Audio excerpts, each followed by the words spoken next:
कक्षा 10 के प्रिय विद्यार्थियों, नमस्कार। श्री श्याम बाल निकेतन सीनियर सेकेंडरी स्कूल नावा की ओर से हिंदी ऑनलाइन क्लासें शुरू की गई हैं। हिंदी में हम व्याकरण पढ़ रहे हैं, जिनमें व्याकरण का पहला टॉपिक क्रिया व विशेषण, ये दोनों पढ़े थे। ये एक ही टॉपिक है क्रिया और विशेषण का, जो 2 नंबर का है, जो पढ़ा था।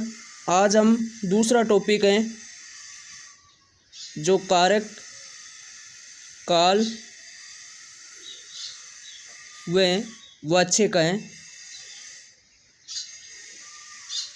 कारक, काल और वाच्य, इन तीनों को मिलाकर के एक ही प्रश्न आता है वाक्य का, जो 3 अंक का होता है। एक एक अंक के होते हैं ये, और एक ही वाक्य आता है। उनमें बताना पड़ता है कि कौन सा कारक है, कौन सा काल का है और कौन सा वाच्य है। आज हम कारक के बारे में पढ़ेंगे। कारक क्या है? कारक संज्ञा या सर्वनाम, संज्ञा या सर्वनाम शब्दों का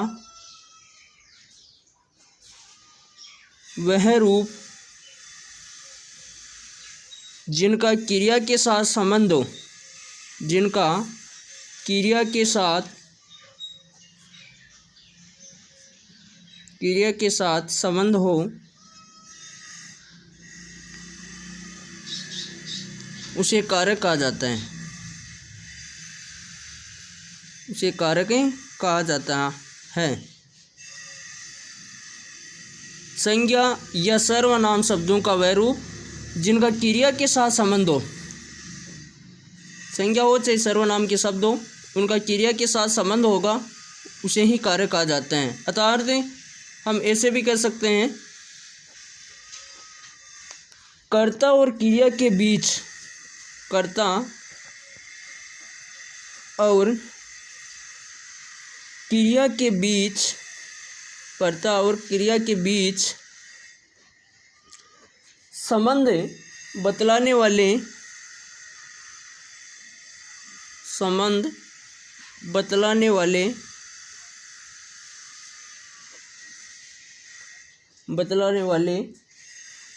चिन्हों को कारक कहा जाता है। चिन्हों को कारक कहा जाता है।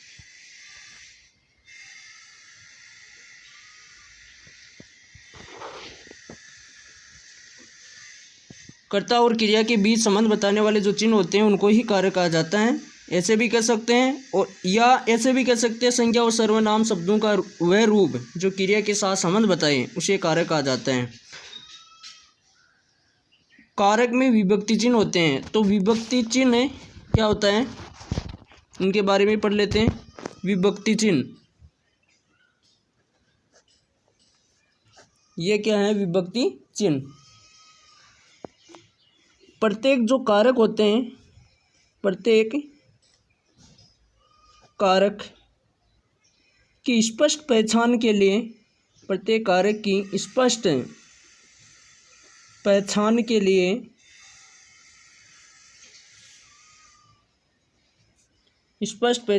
लिए संज्ञा या सर्वनाम शब्दों के साथ, संज्ञा या सर्वनाम शब्दों के साथ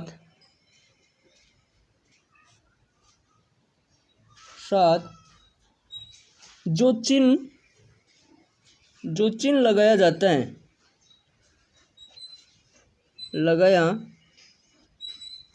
है, उसे विभक्ति चिन्ह कहा जाता है। यानी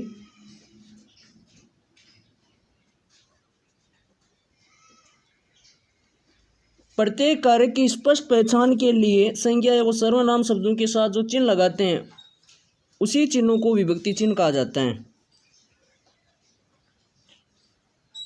तो ये तो हो गई विभक्ति चिन्ह की बात। अब हम जो कारक हैं उन कारकों के नाम और उनके विभक्ति चिन्ह देखेंगे। कारक के भेद, हिंदी में कारकों के भेद होते हैं 8। तो 8 भेद होते हैं। तो उसमें पहले इधर लिख लेते हैं कारक का नाम और इधर लिख लेते हैं कारक की विभक्ति चिन्ह। कारक का विभक्ति चिन्ह।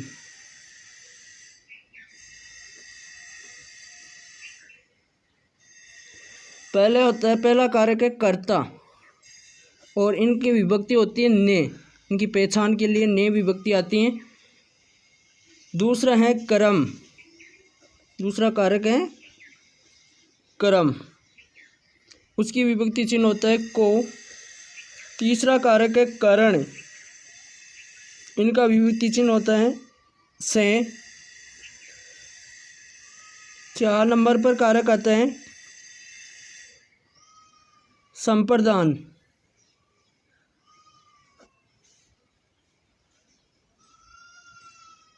के लिए। और 5 नंबर पर कारक आता है अपादान, अपादान से अलग होने के लिए।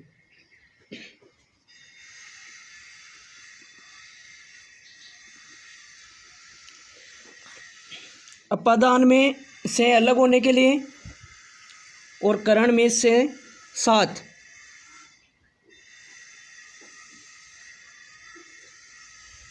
साथ के लिए यानी जुड़े रहने के लिए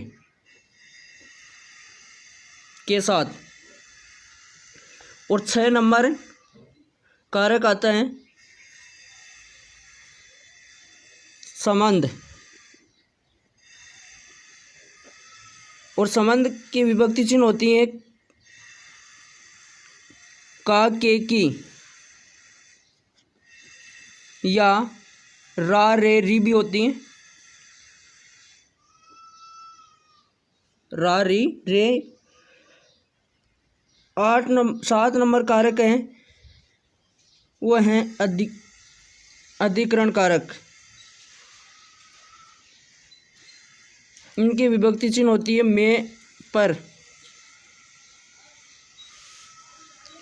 और 8 नंबर पर आता है संबोधन।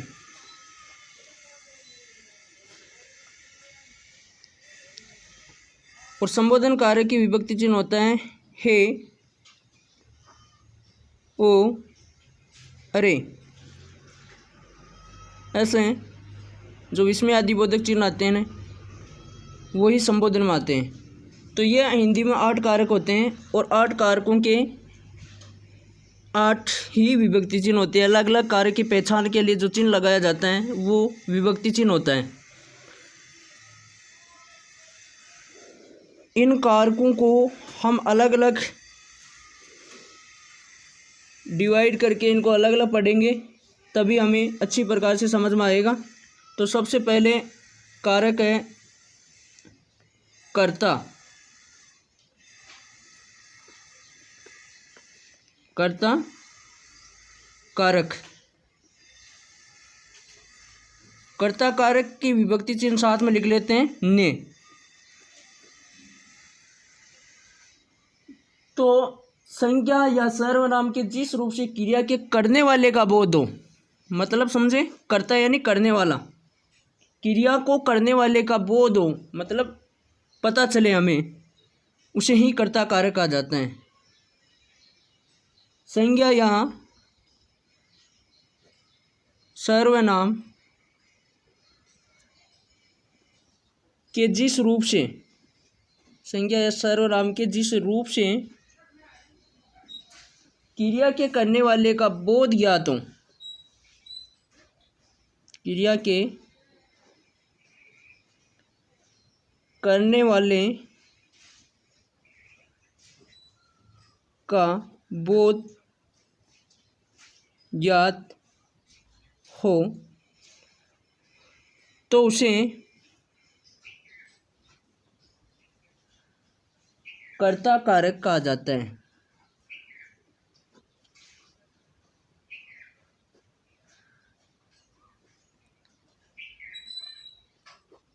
अर्थात क्रिया को करने वाले का पता चले कि क्रिया को कौन कर रहा है तो वही कर्ता कारक होगा।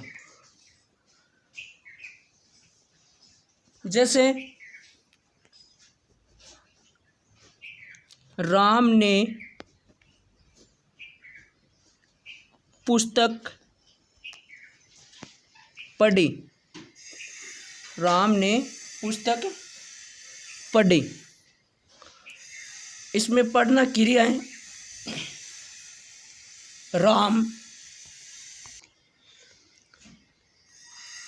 ये वाक्य है राम ने पुस्तक पढ़ी, इसमें राम कर्ता होगा, पढ़ना एक क्रिया है, पुस्तक उसका कर्म है और राम करता है। पढ़ने का कार्य राम ने किया है, पढ़ने का कार्य राम ने किया है, तो राम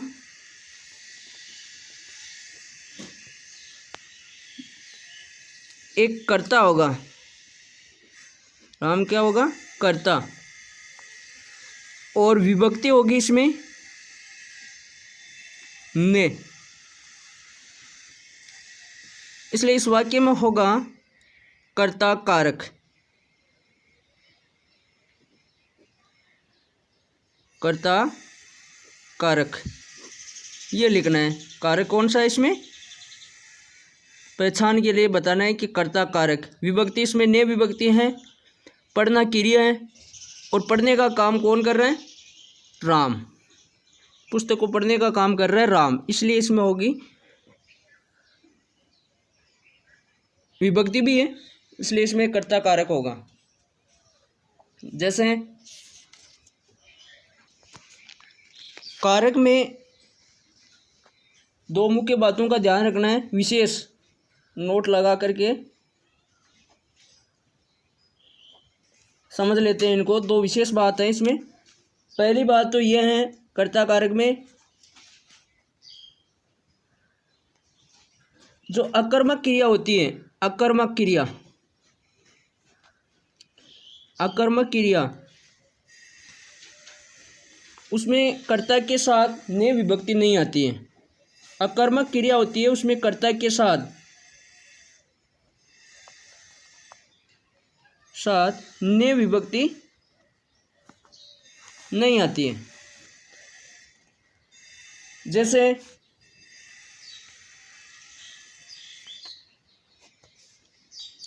राम पढ़ता है, ये अकर्मक क्रिया का उदाहरण है। राम पढ़ता है, राम क्या पढ़ता है? क्या का जवाब नहीं आया तो अकर्मक क्रिया है। पढ़ता कौन है? राम, लेकिन करने का काम है वो राम ही कर रहे हैं,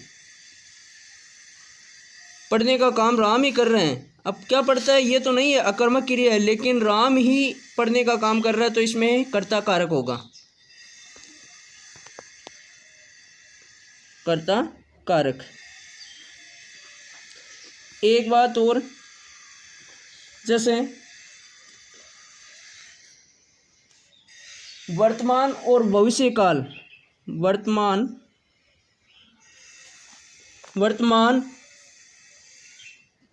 और भविष्य काल, वर्तमान और भविष्य काल की सकर्मक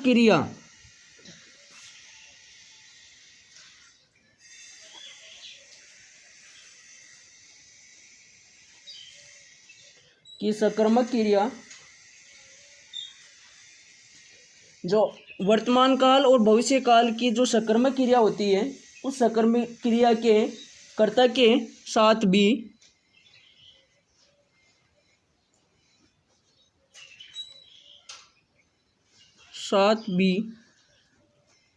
ने विभक्ति का प्रयोग नहीं होता है।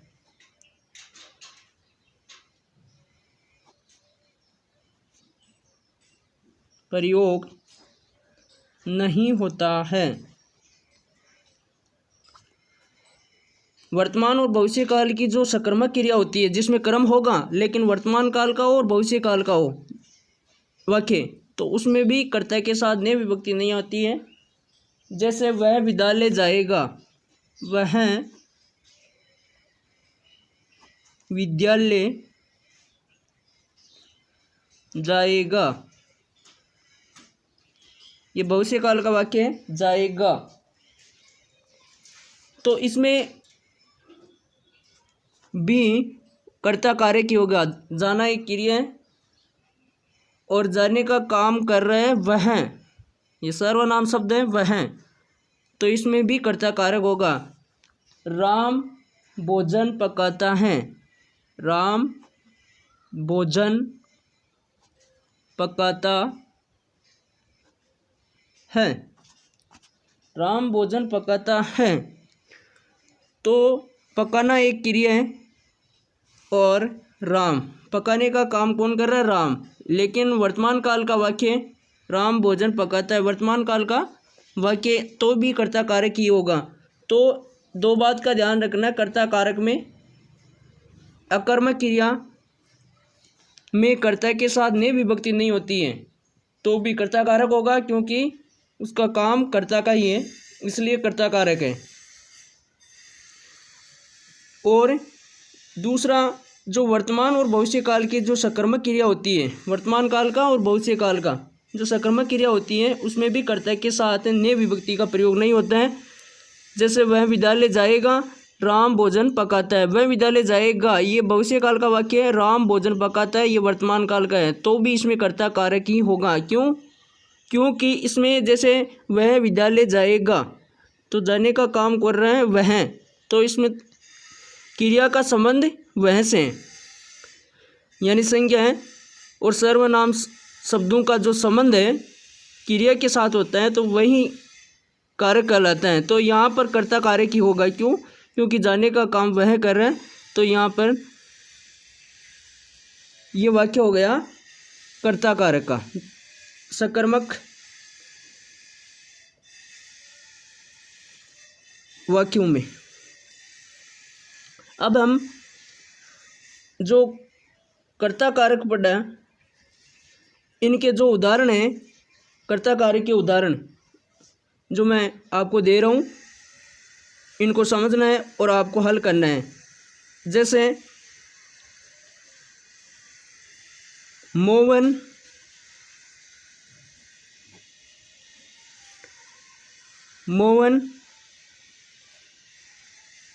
क्रिकेट खेलता है।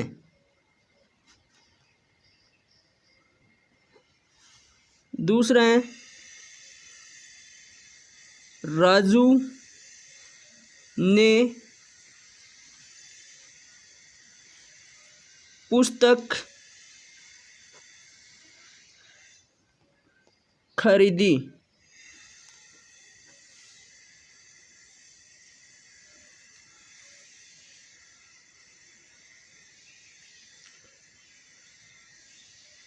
यह मेरा घर है। राम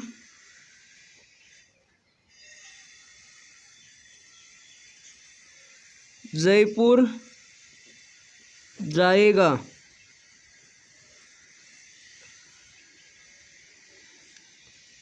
श्याम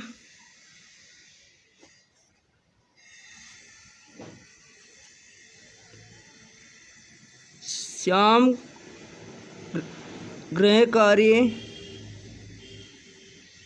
करता है। ये 5 वाक्य हैं। इन 5 वाक्यों में कर्ता कारक है। और कर्ता कारक कैसे? जैसे मोहन क्रिकेट खेलता है, ये वाक्य है। खेलता है यानी वर्तमान काल का है, और वर्तमान काल का वाक्य है, लेकिन खेलने का काम कौन कर रहा है? मोहन। इसलिए इसमें कर्ता कारक हो गया, क्योंकि क्रिया का संबंध संज्ञा से है, मोहन से। संज्ञा मोहन है। दूसरा, राजू ने पुस्तक खरीदी। खरीदना एक क्रिया है और खरीदने का कार्य कर रहा है राजू, और ने विभक्ति भी है इसमें, इसकी तो पहचान हो जाएगी। इसमें कर्ता कारक है। यह मेरा घर है, यह मेरा घर है। यह यहाँ संकेत कर रहे हैं, तो यहाँ यह संकेत भी है, संकेतवाचक, तो इसमें हो गया कर्ता कारक। अगला, राम जयपुर जाएगा। जाने का कार्य कौन कर रहे हैं? राम। और भविष्य काल का वाक्य है, इसमें कर्ता कारक होगा, श्याम गृह कार्य करता है। ये वर्तमान काल का है और गृह कार्य करने का काम कर रहा है श्याम, तो इसमें भी कर्ता कारक ही होगा। इस प्रकार से आज हम कर्ता कारक के बारे में ही पढ़ेंगे। कल कर्म कारक, करण कारक, संप्रदान कारक, अपादान कारक, संबंध, अधिकरण और संबोधन, इन कारकों के बारे में कल जानकारी लेंगे।